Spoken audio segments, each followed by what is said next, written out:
Off-campus home a few years ago may have broke into that house before the murders. That's according to a 48 hours interview with prosecutor Bill Thompson. He says it's not clear if Bryan Kohberger was definitely in the house at some point before the murders, but says the layout of the house is confusing and would have been difficult to navigate for the first time in the dark. It would also line up with information revealed by investigators that found the roommates returned home one night before the murders to find the door to their home open and off its hinges. He adds that the place that they believe the killer parked would have allowed him to see into the house through one of the windows. The prosecutor also saying evidence suggests the killer likely stalked other potential victims in the area before, for some reason, choosing this as his final target. This comes after him pleading guilty to murdering these four friends, Kaylee Gonsalves, Xana Kernodle, Ethan Chapin, and Madison Mogan, in November 2022. Again, that house just off the UI campus in Moscow. He's serving 4 consecutive life sentences plus 10 years, no parole, no appeal. You can learn more about these 4 students loved by so many on idahonews.com.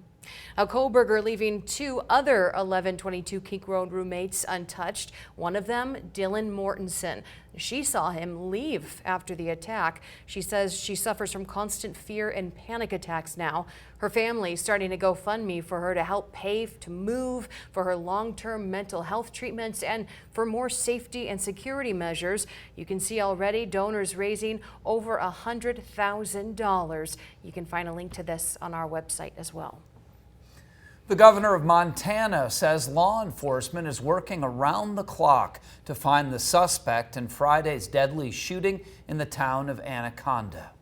The last concrete time we can say for sure he was seen was Friday. Now there is certainly evidence in our search area that he's present and that we're hunting in the right haystack. Authorities are searching for 45-year-old Michael Paul Brown. He's accused of opening fire at a bar Friday night, killing 4 people. Officials say they're operating under the assumption that Brown is armed and extremely dangerous. Governor Greg Gianforte says once found, the Montana Department of Justice will prosecute him to the full extent of the law. Rest assured, our brave men and women of law enforcement aren't giving up. And I ask you that you not give up on them either. Think of them in your prayers and support them and their families as you can. Gianforte signed an executive order releasing emergency funds to support local law enforcement. He says the measure will ensure additional financial resources are available for things like overtime pay as the search continues. Authorities are now offering a $10,000 reward for any information that leads to Brown's arrest. A plan to keep pedestrians safe through enforcement, now a no-go. Joel Hroma explains what's keeping Boise from punishing red light runners. Pedestrian deaths and injuries from vehicle collisions is trending upwards in the state of Idaho, and the city of Boise had a plan in place to reduce those numbers, but a new Idaho law put an end to that plan. The city of Boise got permission from Ada County Highway District to start a pilot program to use red light cameras in the city. The goal? To help deter people from running a red light with the possibility of enforcement. We have data that shows that more people are speeding and more people are running red lights than they ever have before. The idea for the program came to be after 16-year-old Jaden Zawoski was hit by a truck running a red light in August of 2023. Because of this, the select number of trial cameras would be placed on intersections used primarily by kids getting to school. We know based off data that when they put these in, it does start to change people's behavior. Councilmember Halliburton emphasizes ticketing isn't automatic. How the cameras work is by taking a picture or footage of the license plate of someone who runs a red light, and that footage is sent to a law enforcement officer to review and decide if a ticket or citation is warranted. and they see, was this person just barely stopped over the line?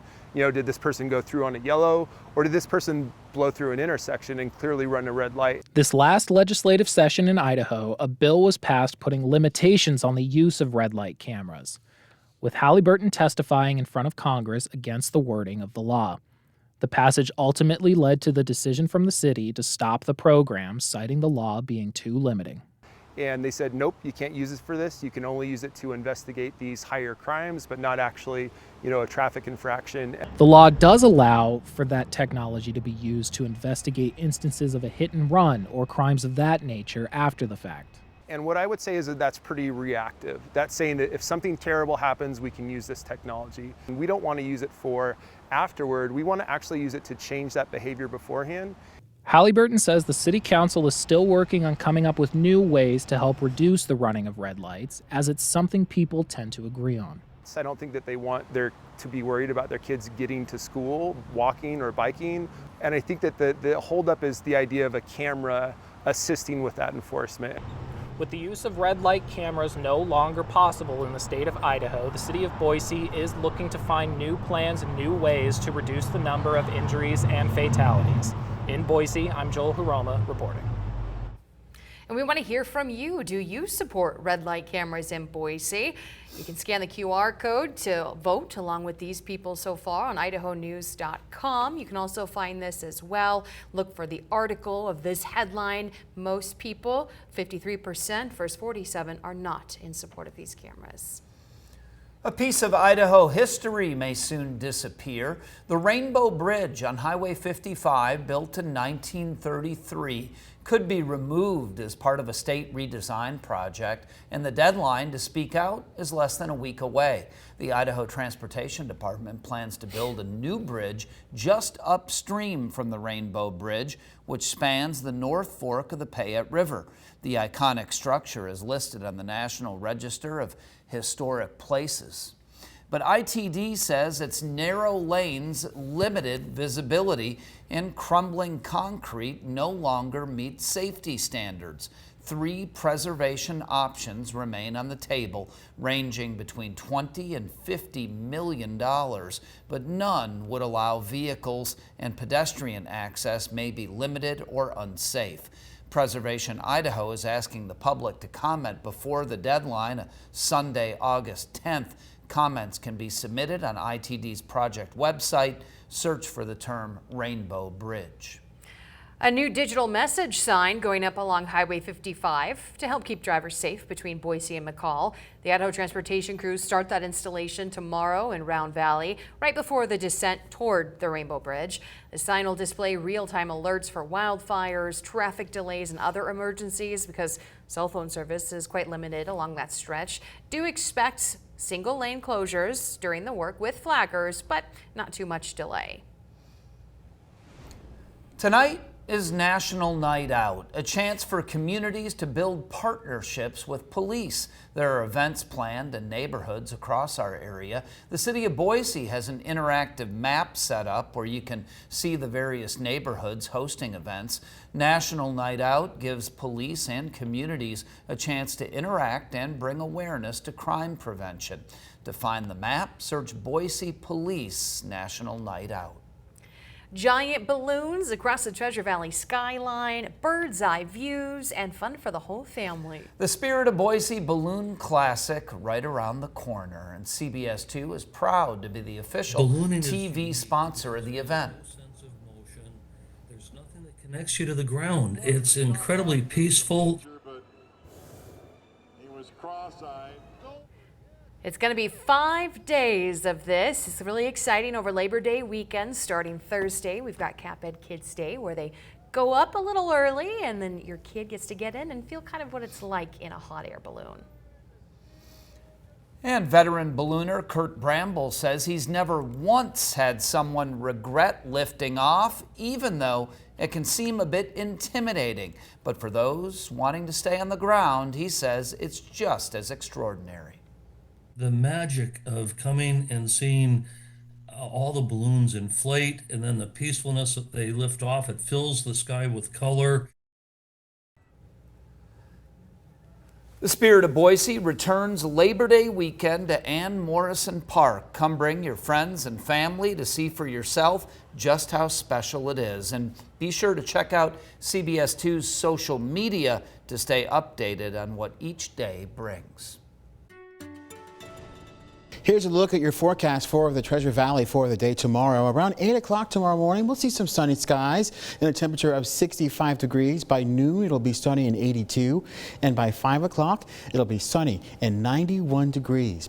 Now, let's take a look at satellite and radar. Not really much to show you. A bunch of scattered clouds to the north, but overall, here in the Treasure Valley, it's going to be clear for the next couple of days.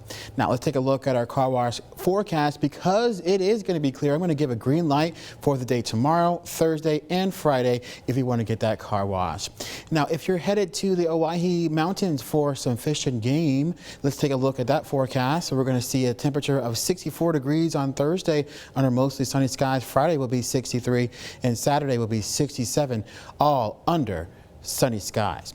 Now, let's take a look at our forecast for the night tonight. We're going to see a low of 62 degrees under clear skies. It'll be average for this time of year, and it will remain dry. Now, here's a look at our forecasted highs for the next couple of days. Tomorrow we'll see a high of 91. We'll cool down Thursday and Friday. Then we'll gradually warm back up to the low 90s by Sunday. Now, coming up, I'll have a complete look at your full forecast for the Treasure Valley. Fire danger continues across the country, where a growing fire threatens hundreds of homes, and what we're learning.